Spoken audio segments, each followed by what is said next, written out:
Today, I might literally change the way you wake up and protect your brain.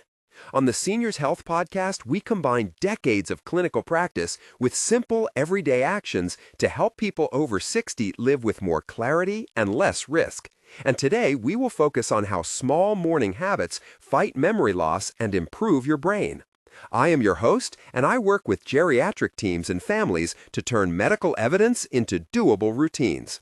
With me is Dr. Anjali Patel, a neurologist who has spent more than 30 years treating older adults and studying cognitive decline.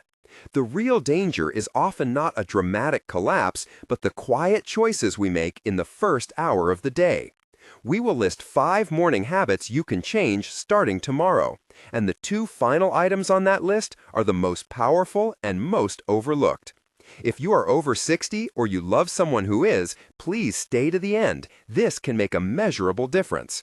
I will tell a short, true story that shows why every minute counts. Margaret was 73 and lived with her son Tom in a small apartment where the coffee smell mixed with old newspapers and the kettle hissed each morning. Lately, she dropped a spoon when setting the table and sometimes could not find a word for a familiar name. One crisp morning, she felt a fog lift, then returned within minutes. Confusion that resolved itself but left her shaken. Her daughter Anna insisted they see a neurologist. The clinic smelled of antiseptic and warm tea. The nurse Maria touched Margaret's hand and said, "Calm down, we will check everything." Tests found small vascular changes and signs that the brain had suffered several tiny interruptions to circulation known as transient ischemic attacks, or TIs. Because Anna acted quickly, within 48 hours, doctors adjusted medication, hydration, and routine, and Margaret avoided a larger stroke. This is not an isolated case. Robert, a retired teacher, and Gloria, a neighbor, have similar stories.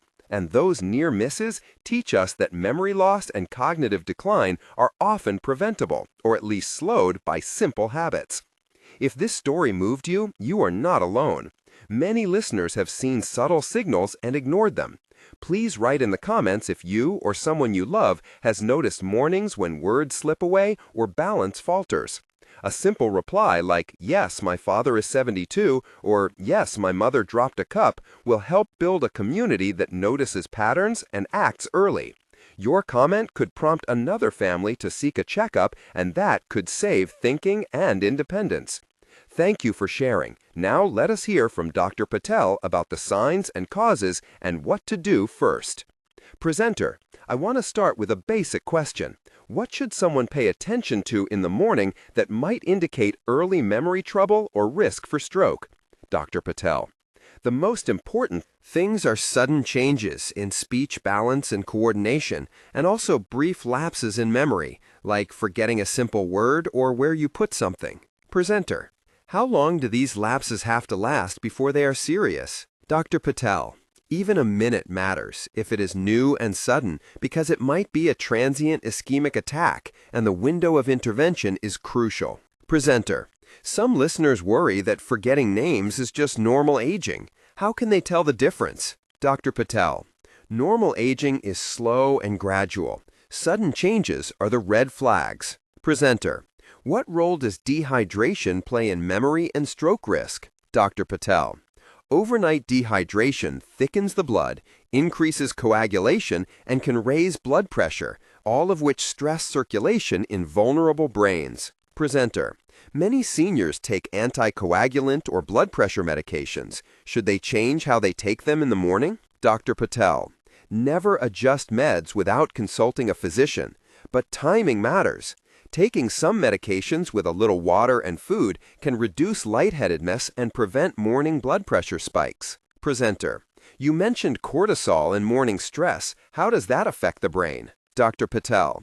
The cortisol surge on waking increases heart rate and blood pressure transiently. That can destabilize plaques and arteries in susceptible people. Presenter.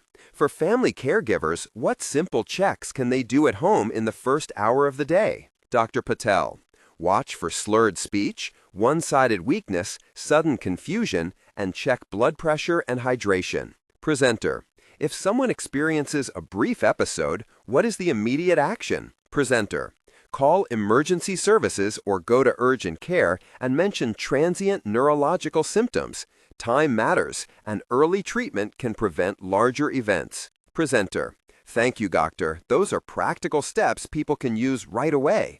Now, a concise medical explanation. The brain depends on steady blood flow and balanced chemistry. As people age, arteries may develop plaques and blood becomes more prone to clotting. When dehydration increases coagulation and when blood pressure spikes.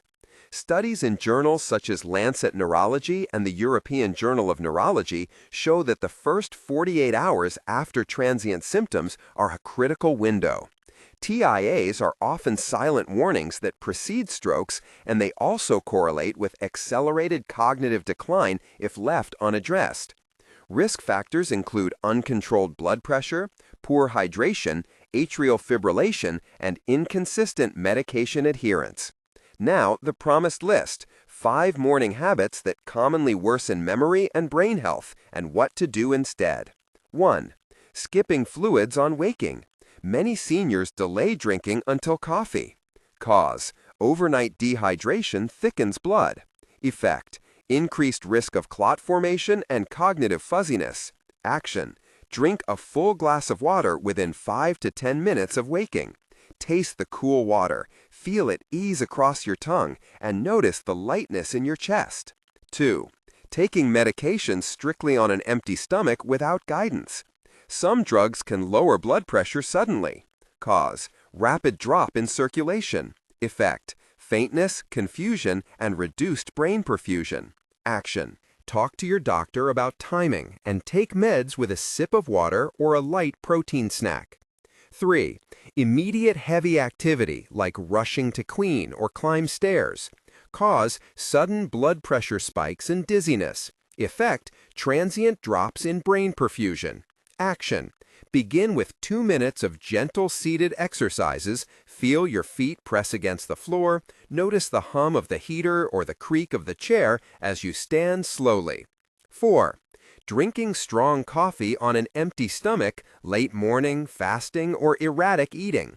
Cause: caffeine can amplify cortisol and cause dehydration. Effect: jitteriness and transient memory gaps. Action: pair coffee with a small protein snack or have a glass of water first. Savor the aroma of the coffee and the warmth of the cup in your hands. 5. Ignoring new, subtle symptoms, such as dropping objects, slurred words, or more naps than usual. These are the 2 most critical and often ignored behaviors. Cause: delayed care allows small events to cascade into larger injury. Effect: higher chance of stroke and accelerated cognitive decline. Action: document episodes, note time and duration, call your specialist, and treat even brief episodes as urgent. Now, practical step-by-step morning routine you can start tomorrow. On waking, drink 1 glass of water, then sit at the bedside for 2 minutes, taking 3 slow breaths. Notice the light on the curtains and the temperature on your skin. Then, perform gentle ankle pumps and shoulder rolls. Stand up slowly and check blood pressure if you have a home monitor. If you take anticoagulant or blood pressure drugs, have a small protein snack within 30 minutes and avoid large doses of caffeine fast. Keep a notepad by the bed to record any slips in speech, balance, or memory, and share that note with your doctor. Sensory cues help establish habit. The sound of the kettle, the smell of toast, the cool touch of a water glass can anchor these practices. Before we close, a short community request. If this episode sparked recognition, please tell us in the comments with 1 word and an age line. Start with, for example, "Yes, my mother is 76." Your words help others and create a map of what families see at home. Sharing also leads to better questions at the clinic and sometimes to life-saving checks. As we finish, remember this: a few final empowering points. Small, consistent changes in the first hour of the day reduce dehydration, improve circulation, and lower the chance that a transient event becomes permanent. You can monitor blood pressure and hydration, ask your doctor about medication timing, and act at the first unusual symptom. If this episode helped, please subscribe to the channel for weekly practical advice backed by specialists and studies, and share this with a friend like Robert or Linda who might need a gentle nudge tomorrow morning. Take this one action tomorrow. Drink a full glass of water before your coffee and add 2 minutes free of movement, and you will have taken a simple, measurable step to protect memory and strengthen your brain. Care for your mornings, and you protect your memories.